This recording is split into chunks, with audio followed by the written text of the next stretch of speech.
ಎಲ್ಲ ಕಡೆ ಒಂದೇ ಸುದ್ದಿ, ಅದು ಟಾಕ್ಸಿಕ್ ಅಂತ. ಆದರೆ ಈ ಒಂದು ಟಾಕ್ಸಿಕ್ ನಿಜವಾಗೂ ನಮ್ಮ ಕನ್ನಡ ಇಂಡಸ್ಟ್ರಿಗೆ ಬೇಕಿತ್ತ? ಆಲ್ಮೋಸ್ಟ್ ಎಲ್ಲ ಮಾತಾಡೋ ಥರ ಈ ಒಂದು ಸಿನಿಮಾ ಕನ್ನಡ ಇಂಡಸ್ಟ್ರಿಗೆ ಸೂಟೇಬಲ್ ಅಲ್ಲ ಅಂತ. ಆದರೆ ನನ್ನ ಅಭಿಪ್ರಾಯ ಬೇರೆಯೇ ಇದೆ, ಹಾಗೆ ಫ್ಯಾನ್ಸ್ ಅಭಿಪ್ರಾಯ ಅಂತೂ ಇನ್ನೂ ನೆಕ್ಸ್ಟ್ ಲೆವೆಲಲ್ಲಿ ಬೇರೆಯೇ ಇದೆ. ಸೊ ಆ ಬೇರೆ ಇರೋ ವಿಷಯವನ್ನು ನಾವು ಕ್ಲೀನಾಗಿ ಕರೆಕ್ಟಾಗಿ ಮಾತಾಡಬೇಕು. ಸೊ ಅದಕ್ಕೋಸ್ಕರ ಆಗಿ ವಿಡಿಯೋನ ಫುಲ್ಲಾಗಿ ನೋಡಬೇಕು. ಫುಲ್ಲಾಗಿ ನೋಡೋಕ್ಕಿಂತ ಮುಂಚೆ ವಿಡಿಯೋ ಬಗ್ಗೆ ಅಥವಾ ಟಾಕ್ಸಿಕ್ ಬಗ್ಗೆ ಮೊದಲೇ ಏನಾವಿದ್ದರೆ ಕಮೆಂಟ್ ಮಾಡಿ. ಕಮೆಂಟ್ ಮಾಡೋದು ಮೋಸ್ಟ್ ಇಂಪಾರ್ಟೆಂಟ್ ಗುರು. ಸೊ ಕಮೆಂಟ್ ಮಿಸ್ ಮಾಡ್ಕೊಂಡ್ರೆ ಬೇರೆಲ್ಲ ಮಿಸ್ ಆಗೋಗುತ್ತೆ. ಸ್ಟಾರ್ಟ್ ಮಾಡೋಣ. ನಮಸ್ತೆ, ನಾನು ನಿಮ್ಮ ಕಿರಣ್ ದಾಪು. ವೆಲ್ಕಮ್ ಟು ಇರು ಅಡ್ಡ.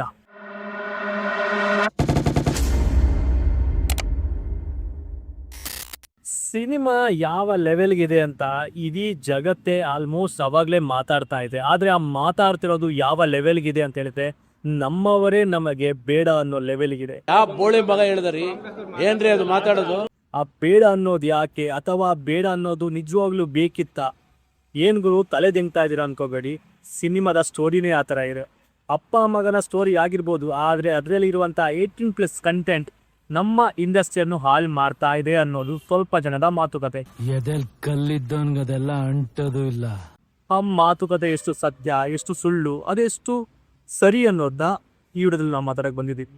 ಬಿಕಾಸ್ ಆಫ್ ಮೊನ್ನೆ ಬಂದಂಥ ಕೆಲವು ಸಾಂಗ್ಗಳು ಮನಮೋಹಕ, ಹಾಗೆ ತಬಾಯಿ ಮತ್ತು father and son theme song ಇತ್ತು, ಸೂಪರ್ ಆಗಿತ್ತು. ಅದು ಬಿಟ್ಟು ಬಾಕಿದೆಲ್ಲ ಲಿರಿಕ್ಸ್ ಸಕ್ಕತ್ತಾಗಿದೆ, ಮ್ಯೂಸಿಕ್ ಕೂಡ ಸಕ್ಕತ್ತಾಗಿದೆ. ಆದರೆ ನಮ್ಮ ಕನ್ನಡ ಸಾಂಗ್ ಅಂತ ಫೀಲ್ ಕೊಡ್ತಾ ಇಲ್ಲ. ಅದಂತೂ ಆನೆಸ್ಟ್ ಆಗಿ ಎಲ್ಲರೂ ಮಾತಾಡ್ತಾ ಇದ್ದಾರೆ. ಇದನ್ನೆಲ್ಲ ಕಣ್ಣಿಂದ ನೋಡಿ ಕಂಗಾಲ ಆಗ್ಬಿಟ್ಟಿದೀನಿ. ಬೇಕಣ್ಣ ಈ ಲೋಪರ್ ನನ್ ಮಗನ್ ತಲೆ ಬೇಕೇ ಬೇಕು.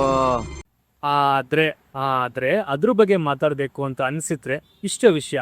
ತಬಾಯಿ ಕೂಡ ನಮ್ಗೆ ಏನೂ ಅರ್ಥ ಆಗ್ತಿರ್ಲಿಲ್ಲ. ಆದರೆ ವಿಜುವಲಿ ನೋಡಿದ ನಂತರ ಆ ಒಂದು ಸಿನಿಮಾದ ಬಗ್ಗೆ, ಆ ಒಂದು ವಿಡಿಯೋ ಬಗ್ಗೆ ಕ್ಲಾರಿಟಿ ಸಿಕ್ತು ಗುರು. ಆ ಕ್ಲಾರಿಟಿ ಯಾವ ಲೆವೆಲ್ಗೆ ಸಿಕ್ಕೋದು ಹೇಳಿದ್ರೆ ಅದನ್ನು ಹಿಟ್ ಮಾಡಾಯಿತು, ಯಾವುದನ್ನು ತಬಾಯಿಯನ್ನೇ.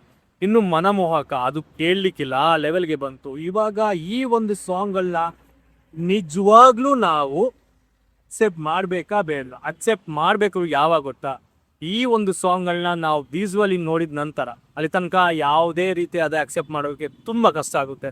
ಅದು ಬಿಟ್ಟರೆ ಈ ಒಂದು ಸಿನಿಮಾದ ಕಂಟೆಂಟ್ ಆಗಿರ್ಬೋದು, ಕ್ಲಾರಿಟಿ ಆಗಿರ್ಬೋದು, ಆ ಒಂದು ಕ್ವಾಲಿಟಿ ಆಗಿರ್ಬೋದು, ಯಶ್ ಅವರ ಮಾತುಕತೆ ಆಗಿರ್ಬೋದು, ಪ್ರತಿ ಒಂದು ಕೂಡ ಟಾಕ್ಸ್ನ ಗೆಲ್ಸೋ ರೀತಿನೇ ಕಾಣ್ತಿದೆ ಹೊರತು ಇನ್ಯಾವುದೇ ರೀತಿಯಾದ ಬೇರೆ ಇಂಟೆನ್ಷನ್ ಇಲ್ಲ. ಬರೀ ಇಂಥದೆಯಾ? ಅವರ ಒಂದು ಕನ್ನಡದ ಒಂದು ಪ್ರೀತಿ ಯಾವ ಲೆವೆಲ್ಗೆ ತುಂಬಿ ತುಳುಕ್ತಾ ಇದೆ ಅಂತ ಹೇಳಿದ್ರೆ, ಎಲ್ಲೇ ಹೋದರೂ ಕೂಡ ಅವರು ಬಂದಂಥ ರೂಟ್, ಆ ಬೇರಿದೆಯಲ್ಲ, ಆ ಬೇರ್ನ ಮಾತಾಡ್ತಾ ಇದ್ದಾರೆ. ನಮ್ಮ ಕನ್ನಡ ಇಂಡಸ್ಟ್ರಿ ಬಗ್ಗೆ ಮಾತಾಡ್ತಾ ಇದ್ದಾರೆ.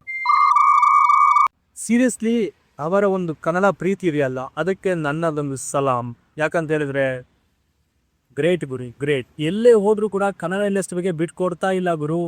ಮೊನ್ನೆ ಬೆಂಗಳೂರಲ್ಲಿ ಕೂಡ ಮಾಡಿದ್ರು. ಅವರು ಒಂದ್ಸಲ ಹೇಳಿದರು, ನಾ ಎಲ್ಲಿದ್ದೀನಿ ಅಲ್ಲೆಲ್ಲ ಕರ್ಸ್ಕೊಳ್ತೀನಿ ಬಿಡು ಚಿನ್ನ ಅಂತ. ಅಯ್ಯೋ, ಕರ್ಸ್ಕೊಂಡಾಗಿದೆ ಕೂಡ. ಆಲ್ಮೋಸ್ಟ್ ನಮ್ಮ ಕನ್ನಡ ಇಂಡಸ್ಟ್ರಿ ಬಗ್ಗೆ, ಕನ್ನಡದ ಹೀರೋ ಬಗ್ಗೆ ಒಳ್ಳೆ ಅಭಿಪ್ರಾಯ ಬಂದಿದೆ ಗುರು. ಇದನ್ನ ನಾವು ಉಳಿಸ್ಕೋಬೇಕು, ಹಾಗೆ ಉಳಿಸ್ಕೊಂಡು ಹೋಗ್ತಾ ಇರಬೇಕು. ಈ ನನ್ನ ಒಂದು ಅಭಿಪ್ರಾಯ ಇಷ್ಟೇ.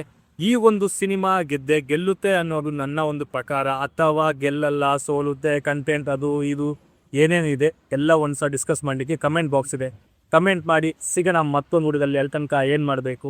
ಕಿರುವಡ್ ಲೈಕ್, ಶೇರ್, ಸಬ್ಸ್ಕ್ರೈಬ್ ಮಾಡಬೇಕು. Signing off Kiran Rathore.